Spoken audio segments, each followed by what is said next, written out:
2035 പൂർണ്ണ സജ്ജമാക്കാൻ കഴിയുമെന്ന് പ്രതീക്ഷിക്കുന്ന ഇന്ത്യ നിർമ്മിക്കാൻ ഉദ്ദേശിക്കുന്ന ബഹിരാകാശ നിലയം.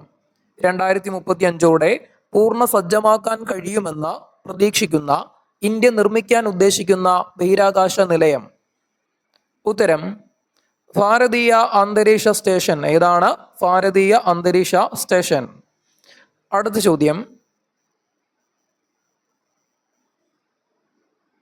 നിയമസഭാ നടപടികൾ ആംഗ്യഭാഷയിൽ സംപ്രേഷണം ചെയ്ത ഇന്ത്യയിലെ ആദ്യ സംസ്ഥാനം. നിയമസഭാ നടപടികൾ ആംഗ്യഭാഷയിൽ സംപ്രേഷണം ചെയ്ത ഇന്ത്യയിലെ ആദ്യ സംസ്ഥാനം. ഉത്തരം പഞ്ചാബ്.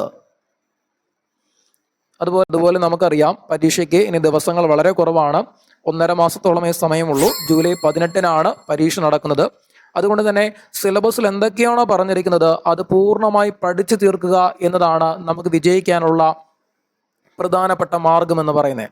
അത് സിലബസിനെ അടിസ്ഥാനപ്പെടുത്തിക്കൊണ്ടുള്ള സ്പെഷ്യൽ നോട്ട്സുകൾ നമ്മൾ ഡെയിലി നമ്മുടെ ഗ്രൂപ്പിൽ ഫോർവേഡ് ചെയ്യുന്നതാണ്. അപ്പോൾ സൗജന്യമാണ്. അപ്പോൾ അത് ആവശ്യമുള്ളവർ എന്ത് ചെയ്യുക, നമ്മുടെ ടെലഗ്രാം ഗ്രൂപ്പിൽ ജോയിൻ ചെയ്യുക. അതിൻ്റെ ടെലഗ്രാമിൻ്റെ ലിങ്ക് നമ്മുടെ ഈ വീഡിയോയുടെ ഡിസ്ക്രിപ്ഷനിലും അതുപോലെ ചാനലിൻ്റെ ഡിസ്ക്രിപ്ഷനിലും കൊടുത്തിട്ടുണ്ട്. നമുക്ക് അടുത്ത ചോദ്യം നോക്കാം.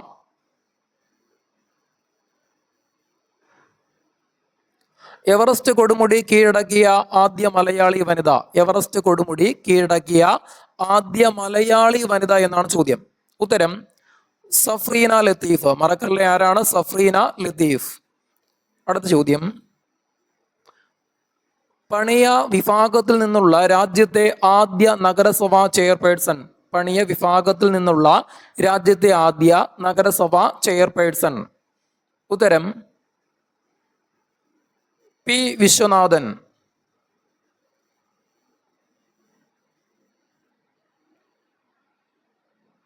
കേരളത്തിലെ ആദ്യ ഹരിത റെയിൽവേ സ്റ്റേഷൻ. കേരളത്തിലെ ആദ്യ ഹരിത റെയിൽവേ സ്റ്റേഷൻ.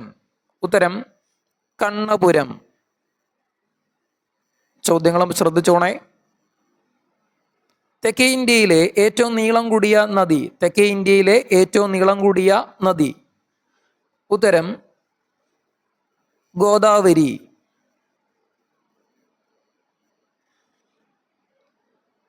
ഇന്ത്യയിലെ ആദ്യത്തെ അതിവേഗ പാത. ഇന്ത്യയിലെ ആദ്യത്തെ അതിവേഗ പാത. ഉത്തരം മുംബൈ ടു പൂനെ.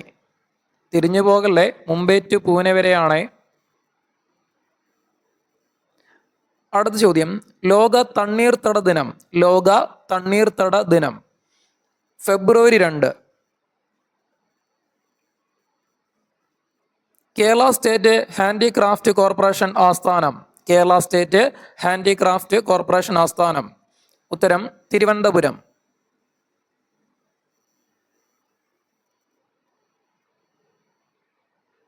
എന്താണ് വിനസ്ട്രോഫോബിയ? എന്തായിരിക്കാം? ഓപ്ഷൻസ് നോക്കേ. പുരുഷന്മാരോടുള്ള ഭയം, ചിത്രങ്ങളോടുള്ള ഭയം, സ്ത്രീകളോടുള്ള ഭയം. അപ്പോൾ ഏതാണ് ഇവിടെ ശരിയായ ഉത്തരം? ഉത്തരം കിട്ടിയോ? ഏതാണ്? സൗന്ദര്യമുള്ള സ്ത്രീകളോടുള്ള ഭയം. ഏതാണ്? ഓപ്ഷൻ ഡി ആണ് ഉത്തരം. അടുത്ത ചോദ്യം, യൂറോപ്പിലെ ഏറ്റവും ഉയരമുള്ള കൊടുമുടി. യൂറോപ്പിലെ ഏറ്റവും ഉയരമുള്ള കൊടുമുടി. ഉത്തരം മൗണ്ട് എൽബ്രസ് ആണ്. Option B. അടുത്ത ചോദ്യം, 1857 ഒന്നാം സ്വാതന്ത്ര്യ സമരത്തെ ശിപായി ലഹള എന്ന് വിശേഷിപ്പിച്ചത് ആര്? അപ്പൊ ആരായിരിക്കാം? ചോദ്യം ശ്രദ്ധിക്കണം. 1857 ഒന്നാം സ്വാതന്ത്ര്യ സമരം അല്ലെ, അതിന് ശിപായി ലഹള. എങ്ങനെയാണ് ശിപായി ലഹള എന്ന് വിശേഷിപ്പിച്ചത് ആര്? ആരാണ്? John Lawrence.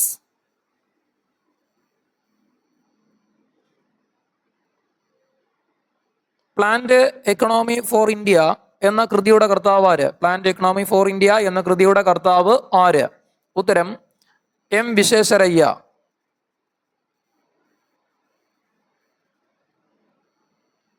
മെക്കാളെ പ്രഭു താഴെ പറയുന്നവയിൽ ഏതുമായി ബന്ധപ്പെട്ടിരിക്കുന്നു? മെക്കാളെ പ്രഭു താഴെ പറയുന്നവയിൽ ഏതുമായി ബന്ധപ്പെട്ടിരിക്കുന്നു? അപ്പോൾ ഓപ്ഷൻസ് നോക്കേ. ഇതിലേതാണ്? കൂടുതൽ ഓപ്ഷൻ ഒന്നും നോക്കാനില്ല. ഓപ്ഷൻ എ എന്താണ്? നിയമങ്ങളുടെ ക്രോഡീകരണം. ഉത്തരം ഏതാണ്? നിയമങ്ങളുടെ ക്രോഡീകരണം. അടുത്ത ചോദ്യം, നമ്മുടെ ഭരണഘടനയുടെ 10ാം പട്ടിക എന്തിനെ സൂചിപ്പിക്കുന്നു? നമ്മുടെ ഭരണഘടനയുടെ 10ാം പട്ടിക എന്തിനെ സൂചിപ്പിക്കുന്നു? എന്തിനെയായിരിക്കാം? കൂറുമാറ്റ നിരോധന നിയമം. എന്തിനെയാണ്? കൂറുമാറ്റ നിരോധന നിയമം. ജൈവകൃഷിയുടെ ഉപജ്ഞാതാവ് ആര്? ജൈവകൃഷിയുടെ ഉപജ്ഞാതാവ് ആര്? ഉത്തരം ആൽബർട്ട് ഹൊവാർഡ്. അടുത്ത ചോദ്യം, കിഴവൻ രാജ എന്നറിയപ്പെട്ടിരുന്ന തിരുവിതാംകൂർ രാജാവ്. എങ്ങനെയാണ്? കിഴവൻ രാജ എന്നറിയപ്പെട്ടിരുന്ന തിരുവിതാംകൂർ രാജാവ്. ഉത്തരം ധർമ്മരാജ.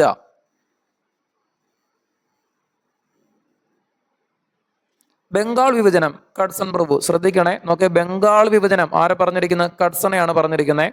അപ്പൊ ആയുധ നിയമം, ആംസ് ആക്ട് അല്ലെ, ആയുധ നിയമം. ഇവിടെ ആരാണ് ഉത്തരം? ലിട്ടൺ. ആരാണ്? ലിട്ടൺ പ്രഭു. അടുത്ത ചോദ്യം,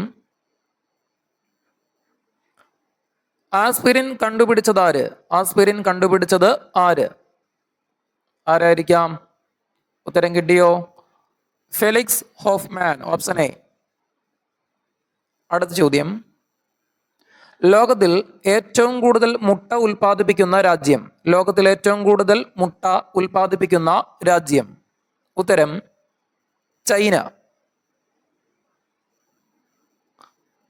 താഴെ പറയുന്നതിൽ ചേരിചേര പ്രസ്ഥാനത്തിന്റെ രൂപീകരണവുമായി ബന്ധമില്ലാത്ത വ്യക്തി. താഴെ പറയുന്നവയിൽ ചേരിചേര പ്രസ്ഥാനത്തിന്റെ രൂപീകരണവുമായി ബന്ധമില്ലാത്ത വ്യക്തി. ഉത്തരം ആരാണ്? ഉത്തരം ജനറൽ ഫ്രാങ്കോ. അടുത്ത ചോദ്യം നോക്കാം, സ്വീഡനിലെ പാർലമെന്റിന്റെ പേരെന്ത്? സ്വീഡനിലെ പാർലമെന്റിന്റെ പേരെന്ത്? എന്താണ്? റിക്സഡാഗ്. മറക്കല്ലേ, റിക്സഡാഗ്. അടുത്ത ചോദ്യം, നാഷണൽ ജുഡീഷ്യൽ അക്കാദമി സ്ഥിതി ചെയ്യുന്നത് എവിടെ? നാഷണൽ ജുഡീഷ്യൽ അക്കാദമി സ്ഥിതി ചെയ്യുന്നത് എവിടെ? ഉത്തരം എവിടെയായിരിക്കാം? ഉത്തരം കിട്ടിയോ? എവിടെയാണ്? ഭോപ്പാൽ. 1995 ബെയ്ജിങ് സമ്മേളനം അംഗീകരിച്ച സ്ത്രീ ശാക്തീകരണത്തിന്റെ ഗുണപരമായ സൂചകങ്ങളിൽ പെടാത്തതേത്? ചോദ്യം ശ്രദ്ധിക്കണേ. 1995 ബെയ്ജിങ് സമ്മേളനം അംഗീകരിച്ച സ്ത്രീ ശാക്തീകരണത്തിന്റെ ഗുണപരമായ സൂചകങ്ങളിൽ പെടാത്തത്. അപ്പൊ ഏതായിരിക്കാം? ഏതായിരിക്കാം? ഉത്തരം കിട്ടിയോ? ഓപ്ഷൻസ് നോക്കേ. ശരി ഉത്തരം ഏതാണ്? ശരാശരി വിവാഹപ്രായം. അടുത്ത ചോദ്യം, ന്യൂക്ലിയസിൽ ന്യൂട്രോണുകളുടെ എണ്ണം തുല്യമായി വരുന്ന ആറ്റങ്ങളാണ്. ന്യൂക്ലിയസില് ന്യൂട്രോണുകളുടെ എണ്ണം തുല്യമായി വരുന്ന ആറ്റങ്ങളാണ്. ഉത്തരം ഏതാണ്? ഉത്തരം ഐസോട്ടോൺ. ഏത് രാജ്യവുമായുള്ള മത്സരത്തിലാണ് സച്ചിൻ ടെണ്ടുൽക്കർ ടെസ്റ്റ് ക്രിക്കറ്റിൽ 50ാം സെഞ്ചുറി നേടിയത്? ഏത് രാജ്യവുമായുള്ള മത്സരത്തിലാണ് സച്ചിൻ ടെണ്ടുൽക്കർ ടെസ്റ്റ് ക്രിക്കറ്റിൽ 50ാം സെഞ്ചുറി നേടിയത്? ആരുമായിട്ടായിരിക്കാം? ഉത്തരം ദക്ഷിണാഫ്രിക്ക. മറക്കല്ലേ, ദക്ഷിണാഫ്രിക്കയാണ്. സംസ്ഥാന ഗവർണറാകാൻ വേണ്ട കുറഞ്ഞ പ്രായം. സംസ്ഥാന ഗവർണറാകാൻ വേണ്ട കുറഞ്ഞ പ്രായം. ഉത്തരം 35 വയസ്സ്. കേരളത്തിലെ ആദ്യത്തെ മുഖ്യമന്ത്രി. കേരളത്തിലെ ആദ്യത്തെ മുഖ്യമന്ത്രി നമുക്കറിയാലോ, ആരാണ്? EMS. കുമ്മായത്തിന്റെ ശാസ്ത്രീയ നാമം. കുമ്മായത്തിന്റെ ശാസ്ത്രീയ നാമം ഏതാണ്? Calcium hydroxide. ഹോമിയോപ്പതിയുടെ പിതാവ്. ഹോമിയോപ്പതിയുടെ പിതാവ് ആരാണ്? ഹാനിമാൻ. Option C. ഇന്ത്യയിലെ തെരഞ്ഞെടുപ്പ് കമ്മീഷൻ എത്ര പേരടങ്ങുന്ന സമിതിയാണ്? ഇന്ത്യയിലെ തെരഞ്ഞെടുപ്പ് കമ്മീഷൻ എത്ര പേരടങ്ങുന്ന സമിതിയാണ്? ഉത്തരം 3. നാരങ്ങയിൽ അടങ്ങിയിരിക്കുന്ന ആസിഡ്. നാരങ്ങയിൽ അടങ്ങിയിരിക്കുന്ന ആസിഡ് ഏതാണ്? Citric acid.